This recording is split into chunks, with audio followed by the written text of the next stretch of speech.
Buy your groundnut. Buy your sweet groundnut. The poor groundnut seller girl was buried alive in the foundation of a building by this man. Watch what happened. It was a hot Thursday afternoon in Lagos, and the traffic on the mainland was already building like a slow, heaving monster. Amid the honks, exhaust fumes, and shouted haggles, a thin girl weaved through the rows of danfos and kiki napeps. A wooden tray balanced on her head, covered in a red cloth, and filled with small nylon-wrapped cones of roasted groundnut. Her name was Adiz, but the other girls called her Ada.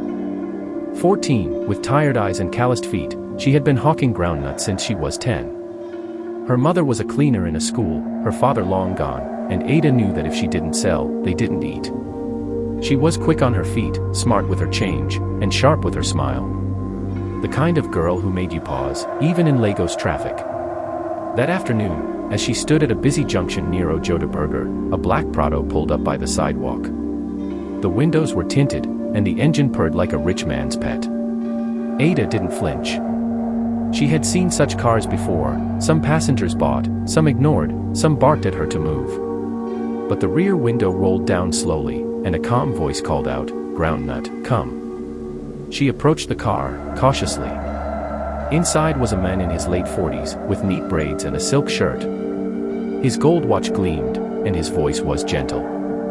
He didn't look like someone who would shout. He took one pack of groundnut, smiled, and paid with a 500 naira note. "Keep the change," he said. Ada blinked. That was over 10 times the cost. He glanced at her tray. "This all you have for today?" "Yes, sir," she replied, eyes wide. He paused for a second. "What's your name?" "Ada." "Where do you stay?" She hesitated, then answered. He smiled again. "I can help you sell all your groundnut. In fact, I can help your mother. She's still working at that school in Agba." Ada's heart jumped. How did he know that? But before she could ask, he waved it off. "You're a smart girl. I have a job for you. Nothing hard. Just help me run errands in my new building. It's not far." That's how it began. The man's name was Chief Demola. Everyone in the neighborhood knew him, or knew of him. He was one of those silent rich men who didn't throw parties or post pictures, but whose presence made landlords bow and policemen smile. His construction site was a massive building project at the edge of town, hidden behind high zinc walls and guarded day and night. He said he was building a hotel. The first time Ada went there, it was almost sunset. Chief had sent his driver to pick her up. She thought it was strange, but the driver was polite. When they reached the site, she noticed the place had no signboard. The workers wore no company logos. Everything was quiet, too quiet for a construction site. Still, she followed. Chief met her near the back of the compound. He was with an older man in a white flowing agbada, holding a cane carved with strange markings. They both smiled at her. "Ada," Chief said softly, "this is Baba Okon. He's in charge of the land cleansing." Ada didn't understand. But she smiled. They took her to the unfinished part of the foundation. The ground had been dug deep, deeper than usual, with a small square pit in the center. "Just stand here," Chief said, pointing to the center of the pit. "Don't worry, we're just measuring something." She obeyed. As she stood there, Baba Okon began to chant. Soft at first, then louder. The air changed. The shadows moved. Ada looked around, unsure whether to laugh or cry. The ground felt cold beneath her feet. Then she tried to step out of the pit. Chief's face changed. No more smiles. "Stay still," he said sharply. Ada froze. She stopped moving. Her heartbeat thudded loudly in her ears, and a shiver ran through her thin body. The chanting grew louder, wrapping around her like invisible cords. She looked at Chief again. His face was now expressionless, but his eyes, they looked distant. Cold. Then Baba Okon dipped his hand into a small calabash beside him. The liquid inside was dark, too dark. He sprinkled some of it into the pit, and some on Ada's head. She flinched. "Uncle, wouldn't be this?" No answer. She took a step back, trying again to climb out. This time, two of the site workers, men she hadn't even noticed before, stepped forward and stood at the edge. They weren't holding tools anymore. One of them had a cutlass, not drawn, but visible enough. She froze again. "Ada," Chief said quietly, "you're special. You don't know it yet, but your blood is pure. You're from a line of people with power. We're not going to hurt you. We're just using your presence to awaken the spirit in this land. You'll be fine." Tears began to pool in her eyes. "Please, sir, I want go house." "You will go," Baba Okon said, his voice raspy, but not in the way you think. And then he poured the rest of the liquid into the pit. The ground shook, just a little. It could have been imagination, or the sound of a heavy truck nearby. But to Ada, it felt like the earth was angry. She tried one more time to run, and this time she screamed. The worker with the cutlass raised his voice. "If she run Comet, this foundation go spoil. Chief, make we hold her." "Not yet," Chief said, raising a hand. "Let the spirit decide." Baba Okon kept chanting. Then he reached into a leather bag and pulled out something that looked like a horn. He blew into it. A sound like a deep groan vibrated across the site. From nowhere, wind whipped through the open space, spinning dust into her eyes. Ada collapsed, coughing, blinded. In her haze, she felt arms lifting her. She kicked, scratched, bit, but it was no use. They were stronger. She was placed back into the pit, and now she couldn't climb out. The edges had crumbled in, made steeper. She could only look up and cry. Chief stood above her, now holding something wrapped in white cloth. He unwrapped it slowly. Inside was a small, carved idol, its face smeared with blood, its eyes wide open like it could see. "Ada," he said, more gently now. "This building, it will stand for 100 years. People will come from all over the world. But to hold that kind of wealth, we need a foundation that breathes. You're not dying. You're becoming part of it." The workers brought cement. Realization hit her like ice water. They were going to bury her alive. She screamed again, louder than before. Chief looked away. Baba Okon closed his eyes and began another chant. The first shovel of sand hit her legs. "Stop. Please. I beg. I go do anything, just no bury me," she sobbed, her body twisting in panic. But no one listened. The second shovel covered her knees. Her screams were hoarse now. Her voice cracking. Her tears mixed with the dust. Then something happened. From beyond the wall of the site, there was a shout. A woman's voice. Then another. Footsteps. Running. A bang against the gate. Chief's eyes narrowed. "Who's that?" One of the workers peeked out, then turned back in panic. Not her mama. With people. "She don't bring police." Baba Okon's chanting stopped. Chaos broke out. The shouting at the gate grew louder. "Open this gate. Where my Pekin day?" Ada's mother's voice cracked with fear and fury. The workers hesitated. Some dropped their tools and ran. Others stood frozen, unsure what to do. One of the men tried to push a wheelbarrow over the pit to hide Ada, but Chief barked, "Leave it. Clear out, now." The gate suddenly crashed open with a loud metallic screech. 2 police officers stormed in, guns drawn. Behind them came Ada's mother, her wrapper tied tight around her waist, her feet bare, and her eyes wide with rage and panic. A few neighbors followed, some holding phones, others shouting. There. Inside that pit, someone screamed. The police took aim. Everybody freeze. Chief Demola raised his hands slowly, eyes calm again. "Officers, there's no need for alarm. We're doing a site blessing. Everything is legal." "Shut up," one officer shouted, pointing the gun at him. "What kind of blessing puts a crying child in wet cement?" Ada's mother ran past them, straight to the edge of the pit. Her scream tore through the air when she saw Ada's small body, covered in sand up to her chest. "Ada," she wailed, trying to climb down. "Don't move," the officer called to her. "We'll get her." Within seconds, one of the neighbors jumped into the pit and began scooping sand off the girl. Ada's eyes were fluttering. She was still conscious, but just barely. More shouting. More people rushing in. Chief made a move toward his car, but an officer slammed him to the ground and cuffed his wrists behind him. Baba Okon tried to slip out through the back of the site, but a young man blocked him, phone in hand. Baba, you dey go where? You know, go explain this one. The second officer fired a warning shot into the air. The rest of the site emptied like a busted nest. Workers scrambled, some even leaping over the walls. Ada's mother was in the pit now, holding her daughter, sobbing uncontrollably. Talk to me, Ada, talk to me, my baby, please talk to me. Ada blinked, lips trembling. Her voice was a whisper. Mama, he said. I'm special.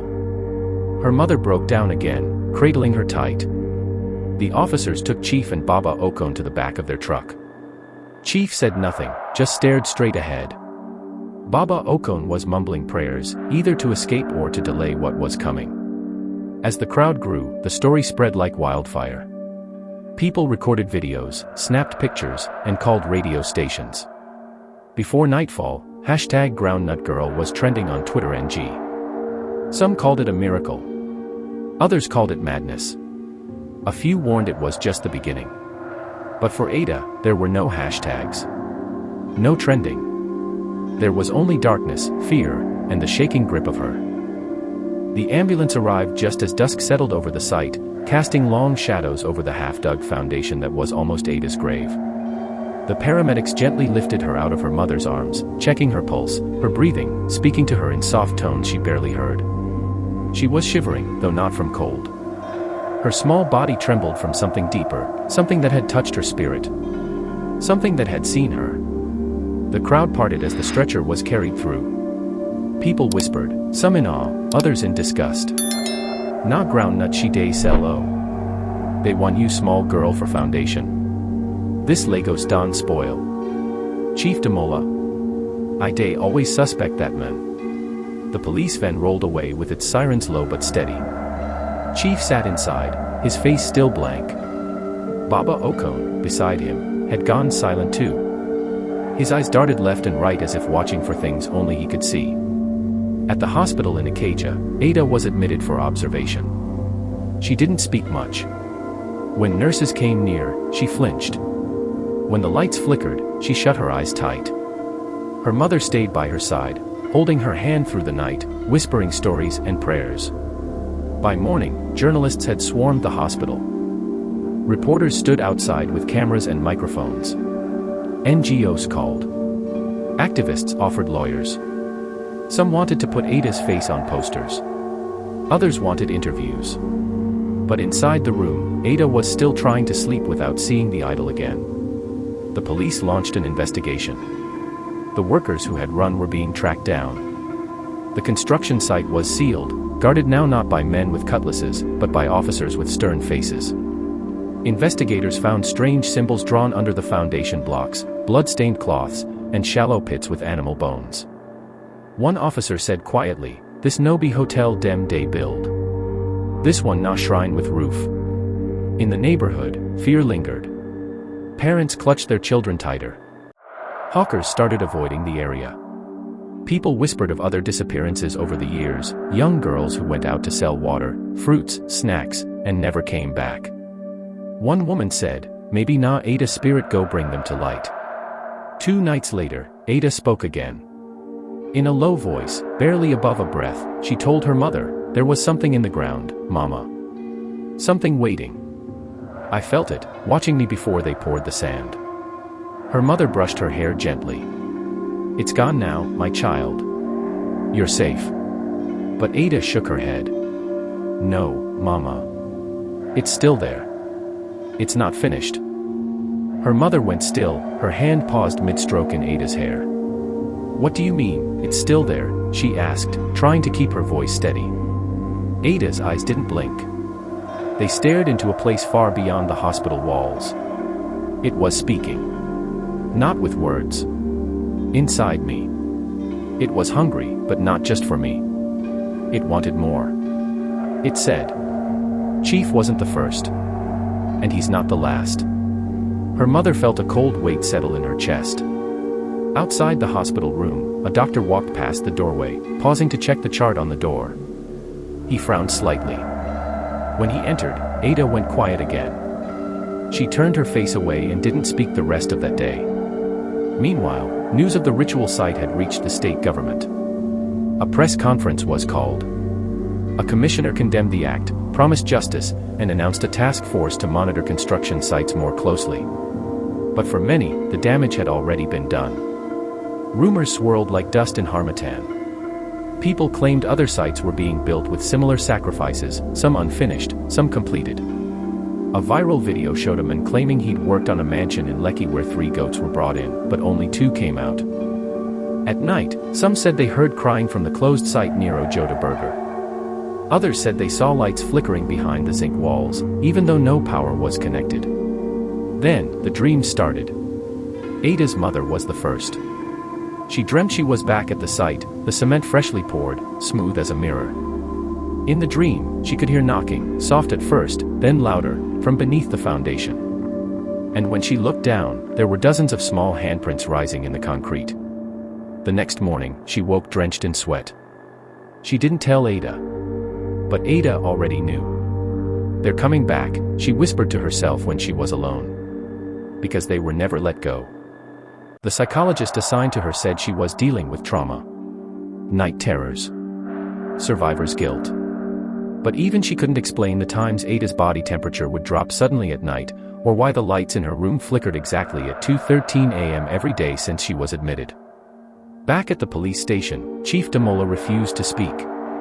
Not to his lawyer, not to the press, not even to the DPO. But one evening, while alone in his cell, he began to hum.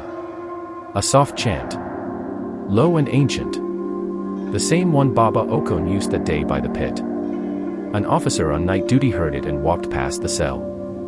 When he looked inside, he paused. Chief's eyes were open, but entirely black.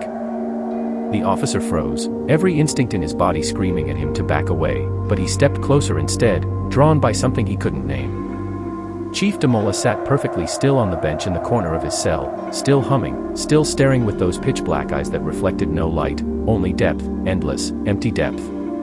Then, in a voice that was not his own, Chief said, "You opened the door, and now you want to close it." The officer stumbled back, reaching for his radio, but it crackled with static. The lights above flickered once, then twice, and went out. By morning, Chief was dead. No marks. No struggle. Just sitting there, eyes wide open, still staring at nothing. The autopsy said heart failure, but the mortician who handled the body refused to work another night shift. Baba Okon, meanwhile, had disappeared. One moment he was in custody awaiting transfer, the next he was gone. No sign of forced escape. No bribes, no noise. Just an empty holding cell. The CCTV footage cut out between 2:10 and 2:14 a.m. All it showed before the blackout was Baba standing up, smiling faintly, then walking toward the camera. And then, nothing. After that, the site near Ojoda Burger was flattened. The government brought bulldozers, supervised by soldiers. Every slab was broken, every pipe removed, every stone carried away. But on the final day, when the last layer of cement was being torn up, the machine hit something it couldn't break. It was the idol. Still buried deep. Still staring. The excavator operator refused to keep digging. Said his mother appeared to him in a dream the night before, warning him not to touch it. They sealed the ground with holy oil, prayers, even poured salt and anointed sand. And then they left it. Blocked the land off completely. No one was allowed to build there again. A few months later, Ada and her mother left Lagos. An NGO helped them relocate to Enugu. A quiet place. New school. Counseling. A small apartment where no one knew her name, where no one called her Groundnut Girl. But Ada still had the dreams. Less often, but when they came, they were always the same. A pit. Wet cement. And a voice, deep and slow, whispering in her ear. Special girl, you are already part of the foundation. But in the waking world, she was healing. Slowly. She learned to laugh again. To breathe without fear. to walk past strangers without shrinking inside. And each time she passed a construction site, she would glance once, just once, and then look away, telling herself it was only cement and steel. That nothing was watching. That nothing remembered. And sometimes, she believed it. We will be stopping here. Kindly comment what you learned from this story and don't forget to like and subscribe.